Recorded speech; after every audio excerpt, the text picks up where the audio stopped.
That was a magical entrance into this great white north, all this good snow. My name is Craig York.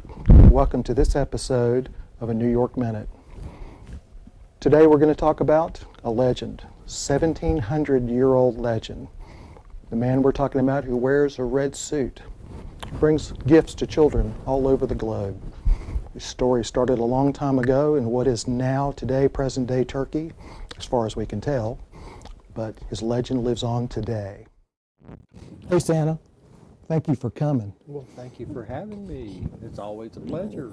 Well, I know you're really busy and have a lot of things happening and stuff, and we are glad to have an opportunity to sit and interview with you and talk to you on our new show.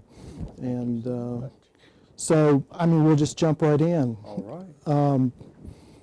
A lot of mystery and magic around the legend, and part of it is you're 1,700 and some years old. Yeah. And 49 to be exact. 1,749. Wow. So according to some of the regional things that we looked into, kind of started around the upper mountain areas of Turkey and further north, and so that's an interesting... And then migrated north. Interesting story. Very cool. So tell me a little bit about living in the north. Well, it's basically just ice and snow all the time. You know, when you get up that far, there's nothing but ice and snow. There are no airports or roads or anything like that. You just get out and trek around. It's very isolated. Very isolated. It's true that the reindeer come from there. Well, the reindeer come from Lapland, but they migrate up to us. So, how many reindeer do you have? Well, there's the basic 8 that we have, and then of course Rudolph. But there are lots of reindeer around that that come in and are always vying for the position of an alternate should one of the other reindeers happen to have a chipped nail or something like that. Chip nail, I like that. So is that what the reindeer games are designed for? That's exactly what the reindeer games are designed for. They're always vying for position. It's almost kind of like a feeder league in baseball. Yes, exactly. It's like the minor leagues. The minor leagues. So we'll dispel one of the things that is interesting, I think, that a lot of people talk about. Are you at the North Pole? Not specifically at the North Pole, but we're up in that general vicinity. Now, there's no way to find it. I mean, you either know where it is or you don't. It's cloaked. Okay. Well, interestingly enough, setting on ice, or is it solid ground? It's solid ground. Yes. What are some of your thoughts about the climate change that's happening? Oh my goodness, we're losing a lot of ice every day. I mean, the ice caps are just disappearing. The polar bears are starving to death because they can't get out to get seals. It's It's harrowing. It really is. I don't know if there's a good answer for it. I really don't. The Inuit are saying, that everything has shifted. That the sun doesn't come up where it used to come up. I don't, I'm not real sure. Interesting. Interesting. Have you lived in that region the entire time? No, no, just probably the last 1,700 years or so. So at the very beginning, you were migrating or getting a feel for where you wanted to go. Right. Exactly. Understood. Elves, another one of those interesting mysteries that you hear so much about. There really are elves. There really are elves. Now, this is not like the Lord of the Ring elves. This is Well, there are some that are that tall. I mean, they come in all sizes. They've been around pretty much as long as the Earth has been around. Oh, They're wow. timeless. How did you make an arrangement with them, or?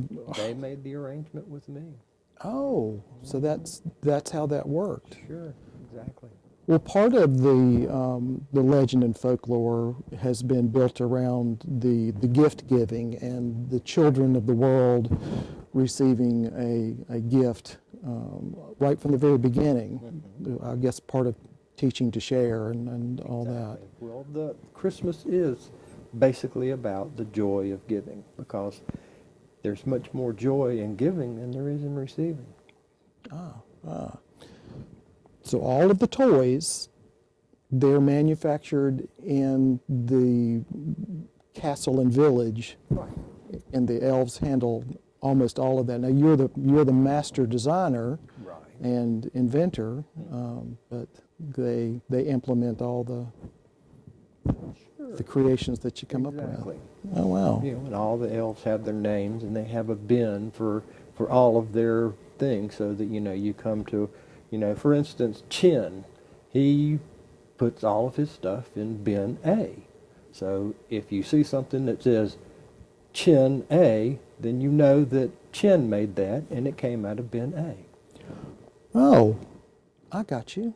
Okay, so that's kind of how if you're looking at it, that's how made in or made by. Yeah. Oh, okay. Yeah, it translates funny from Elven, and for some reason or other they always say made in Chin A, and people think it's made in China or something. I don't know about that. But. Interesting. Now, do you have a partnership with Amazon? Is that? No. Santa doesn't bring everything that a child gets on Christmas. Okay. There are things that the parents actually give because, of course, they love their children and they enjoy the giving part as much as anything else. And so Amazon fills in the stuff that Santa doesn't bring. Well, So that's why sometimes, a child will, get a brand new iPad or a new iPhone or something like that, and a child from the other side of town who is not quite as affluent won't get something that is so expensive. What he got was from the heart and from Santa. Oh. When the elves and it comes time for Christmas Eve and it's loading the sleigh, I know that there's always the big question about making the journey around the planet, and you do it in one night. Right. Can you elaborate on that a little? Well, it's, basically it's interdimensional travel.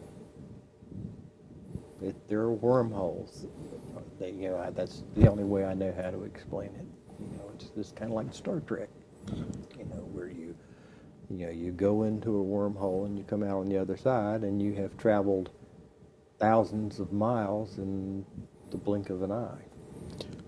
So Einstein would be really impressed with the technology. Of course. Did you know Einstein? Of course. Matter of fact, he and I were pretty good friends. I talked with him on a regular basis. Some of the theories of relativity that he got were from talking with me about some things that he just wanted to discuss, and so I confirmed some of the things for him. Oh, well, that does make sense. So when the travel is taking place, I mean, when you do the math, you're covering a house every like hundredth of a second, and so inside the idea of Einstein is you're moving Right. at that relative speed, but it doesn't. Time doesn't change. Time doesn't change. Interesting.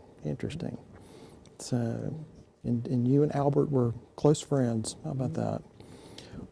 Was this something that you, in the very beginning, 1,700 years ago, was it necessary to, I guess, to go this fast, or?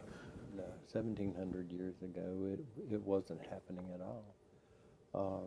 So I guess the population of the planet wasn't that many Right. kids and adults. And of course, you know, we weren't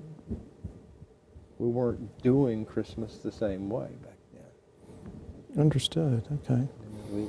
It took years for it to evolve into what it is now. Kids generally are good Yeah. overall, no matter what. I mean, there's every once in a while, you know, I remember getting in trouble, but you were like, "Don't tell Santa." The whole kids being good and parents being part of that. Tell me a little bit about the partnership you have with the parents and helping the kids keep a narrow path. Well, the children, like you say, are basically good. All children are.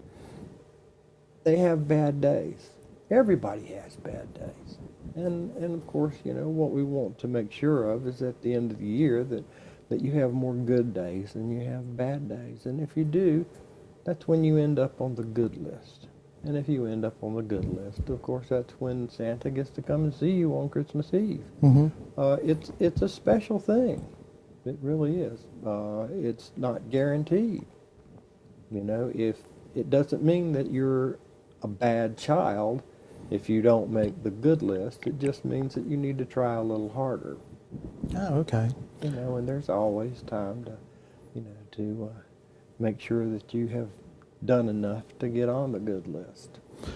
Well, now how does that work? I mean, do the parents participate in helping you keep track of the kids being good? The elves involved in that, or? Elves are involved in that. Oh. There are elves everywhere, and they report back to Santa on a regular basis. All the time. All the time. So they're out and about all the time. About all the time. But you're just not going to see them. No. They have specific instructions that when humans are around, that they are not to be seen.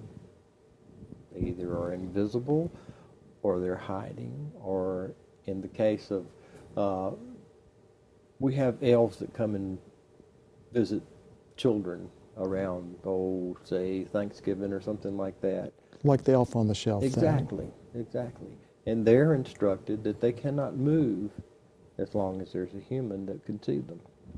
Now, as soon as the coast is clear, they're free to do whatever they like. And a lot of times they get into a lot of mischief, unfortunately. Oh, I can imagine. So, interestingly enough, how about that? The big red bag that is the other huge mystery for all of us kids, older and younger. This bag seems to be bottomless. It is, for all practical purposes. Can you explain a little bit of how that works? It works pretty much the same way that Santa gets from one place to the next. The time vortex Right. kind of thing. The time vortex kind of thing. There is a port from the bag right into the workshop, believe it or not. Oh, wow. So all you have to do is reach in, and when you reach in, whatever it is that you need is there at your beck and call. So like you were visiting my house and I had written my letter about the special present I wanted. When you've come to my house, that's the present right there in reach. Do the elves help out with that? Oh, yes. It couldn't be done without them. There's one last person that we probably ought to talk about. And who is that? That's Mrs. Claus. Now, nothing could be done without Mrs. Claus. So the true power behind the throne, Of course. or beside the throne. Well, behind, beside, behind every good man is a good woman. And Mrs. Claus is one of the best, without a doubt. Now, how long have you two been married? Oh, gosh. Don't tell her that I can't remember exactly our anniversary, or she'll skin me alive. I would say probably about 1,600 years. Where did you meet? Oh, we met on a Christmas Eve, long, long ago, and she was in Austria at the time. So she is of the region. She is of the region. Interesting, interesting. What role does she play in, like the workshop or the castle and running things? And She is the head honcho. She makes sure that everything is where it's supposed to be. If it weren't for Mrs. Claus, Santa would never get anywhere. how about that? Well, I appreciate you taking the time you have to sit with us and tell everybody about all the things that you can talk about. There's not everything you can talk about being Santa, but you were certainly giving in all the information and all the questions and ideas that are out there that all of us are always curious about. This is our first episode of a New York Minute, and we're excited to have you have been our first guest. Well, thank you. I enjoyed talking with you. Well, thank you very much, Santa. Thank you. We enjoyed it. And Merry Christmas. Merry Christmas to you. I guess I won't see you on Christmas Eve. Well, I'm sure I'll you be will. asleep. Well, you'll be working. I'll be working. Yes. Oh, that's right. Thank you, Santa. Thank you so much.